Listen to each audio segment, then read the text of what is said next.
Hi, my name is Nate Kremer-Herman, and I will be giving a brief overview of my work for enabling log discovery for troubleshooting open distributed systems with my TLQ architecture. We've known about how distributed troubleshooting is difficult, to say the least, for quite a while, for a number of decades. And primarily, this complexity arises from the fact that a computer you don't have direct access to can have an environment change or an error, or somebody could be monkeying with it who is another general user of the machine, and those failures can propagate to render your own computer or your own computations unusable or broken. So to address this, there have been plenty of fantastic tools out there to troubleshoot distributed systems. And that is in addition, of course, to many of the serial debugging tools that exist. However, effective use of these tools is difficult in open distributed systems. So what does that mean? What is an open distributed system? Well, in these kinds of systems, the computational resources can be transient. Machines can come and go. Virtual machines and containers can be set up and torn down, and resources can scale upward or downward throughout the course of execution. The placement of computations may not be known beforehand by both the user and the scheduling process which actually places the computations.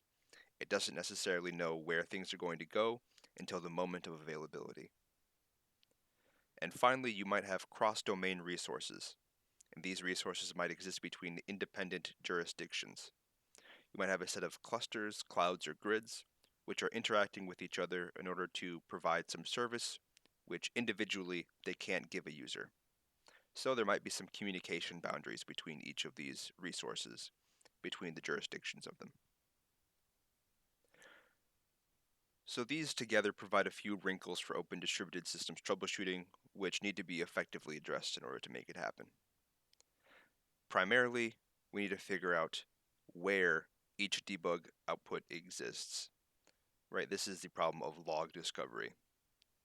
Once we have that solved, we can then utilize our traditional tools to access and make sense of debug output, and through that we can hopefully have a better understanding of how each individual system component interacts in order to give us a better view of how things changed over time. So here we have a notional example of a distributed system. This is a scientific workflow which is being executed in a master worker framework. On the left-hand side, we have the S process, which is the submitter, which represents the workflow management system. Its job is to submit work called tasks to a master process and then wait for the results of those tasks to come back. It has its own debug log, which is written locally, and the submitter, in this case the management system, is often the node that the user is logged into, and they have direct access to this debug log. The master process's job is to take the tasks it receives and dispatch those to distributed workers. And once those workers return with the output of each of those tasks, it signals back to the submitter that it is ready to receive more work. The master also has its own debug log, and oftentimes the submitter and the master are co-located, but that's not necessarily guaranteed. Each individual worker receives input files from the master, invokes the task command that it was given, and produces some output files which it then sends out back to the master. Each task that a worker executes utilizes some local cache space to store intermittent or intermediate results, final results, and consume input files. Now, both workers and tasks create their own debug logs as well, and these are co-located. So let's say that a task fails. At the far right, we see that we have a task outlined in red representing the failed task and its debug log. Traditionally, in order to discover that task I, in this case, failed, we need to first look at our workflow management system's debug log to figure out that we had a failure. From there, we figure out that the failed task was submitted to the master process, so we find the master process's debug log. From there, we can figure out to which worker the master submitted the failed task, and hopefully that worker's debug log is still around and that machine is still accessible.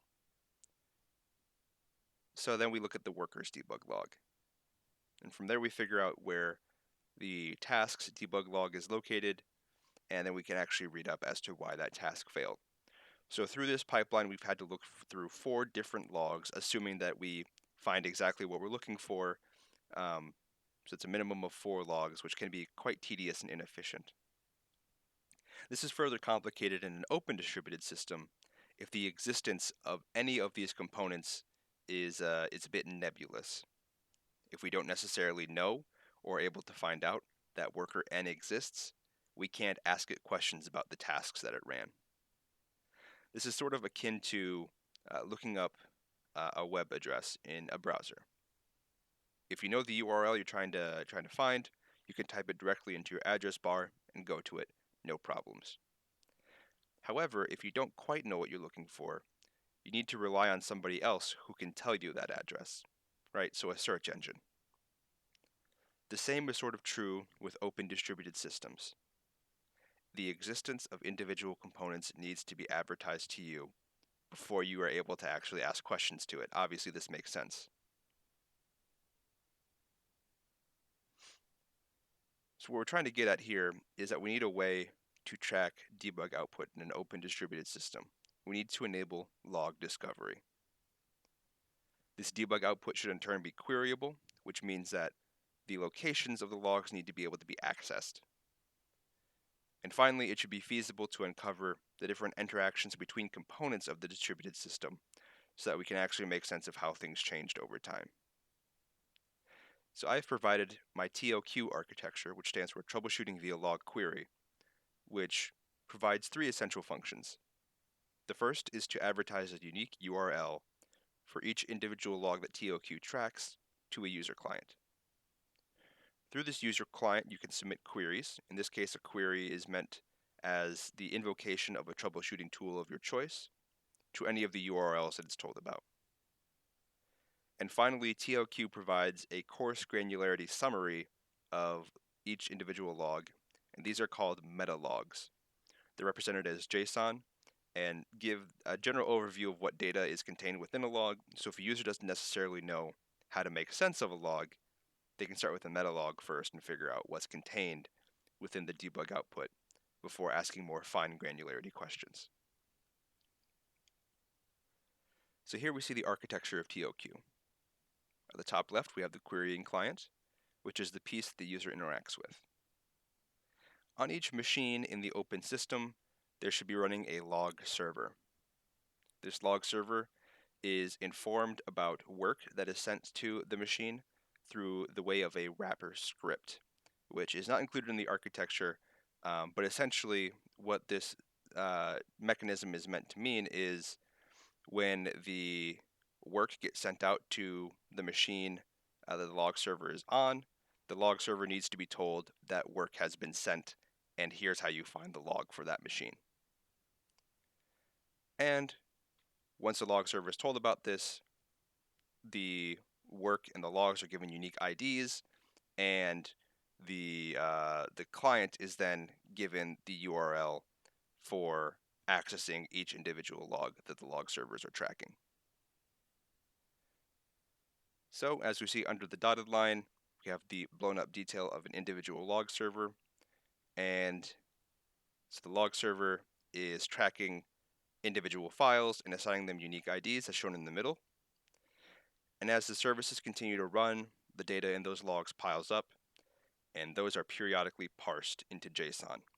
And those JSON documents are called the meta logs, which again provide a more coarse granularity overview of each individual log.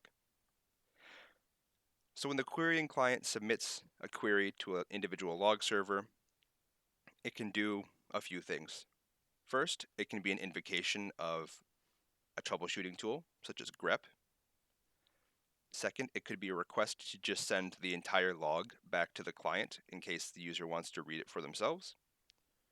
And finally, it could be a query to the meta log using, or one of many meta logs, using the JX language, which is a language created by the Cooperative Computing Lab, which I'm a member of.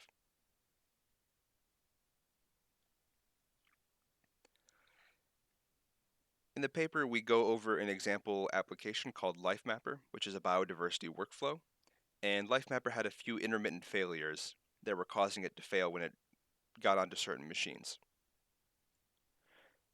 To give the overview of the architecture of Lifemapper and why it was difficult to troubleshoot, here's a set of components that was in it. Lifemapper was executed using Makeflow, which is a workflow management system, and the work queue master worker framework provided the execution resources to Makeflow. Work queue consists of a master process and many worker processes. So there is 3 different component types right there: Makeflow, the work queue master, and work queue workers. Each individual task submitted from Makeflow used ltrace to trace the execution pattern and environment for each task. Each individual worker was submitted as an HT Condor job, and Condor was used as the batch system across the board. And finally, the workers spanned 2 distinct jurisdictions, in this case 2 separate clusters.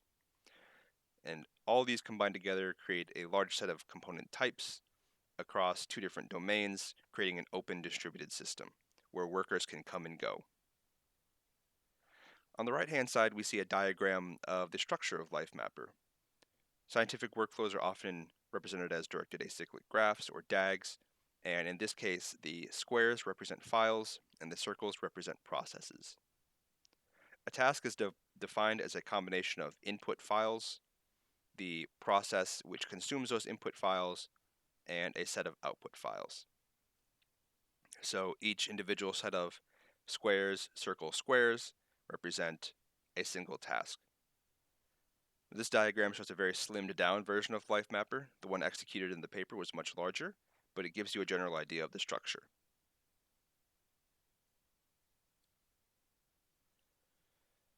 Well, hopefully you will look into the paper because it gives much more detail about not only TLQ and its architecture, but also Lifemapper and the performance of troubleshooting using TLQ. But to wrap up, the key issue is troubleshooting distributed systems is difficult. We've known that it's been complex for quite a long time. And open distributed systems make this even harder because it builds on top of the inherent complexities to distributed systems. In order to effectively address troubleshooting for open systems, we need to know where debug logs are before we're able to actually ask questions about why those things failed, right? We need to know where things are before we can execute our troubleshooting tools. TLQ is an architecture which provides a solution for the above. There is built-in log custody, which is local to each log. TLQ effectively owns each individual log created in the system. TLQ advertises the existence of logs to a client with unique URLs for each log. TLQ allows the ability to use the traditional troubleshooting tools you're used to in an open distributed sense. So there's a little bit less of an uptick in how much you have to learn before you can start effectively using TLQ. And in terms of performance, it can potentially help uncover your failures at a lower cost than using traditional methods. In this case, the traditional method being bring all of my logs to one location and then performing queries locally, which is a distinction covered in the paper. For those of you who are joining us live for the presentation, I am happy to answer any questions you may have. Here are some slide number indicators for your convenience. And regardless if you are watching live or after the fact, here are some links that you might find useful. The first being the link to the Cooperative Computing Lab, which has produced the software which TLQ used in this case, being Makeflow and WorkQ, a link to our CC Tools GitHub repository, and a link to the TLQ GitHub repository. As of this video, TLQ is being actively maintained and developed, so if you are interested in it and have specific feature requests or encounter any specific bugs, feel free to open an issue or get in contact with me there. Thank you.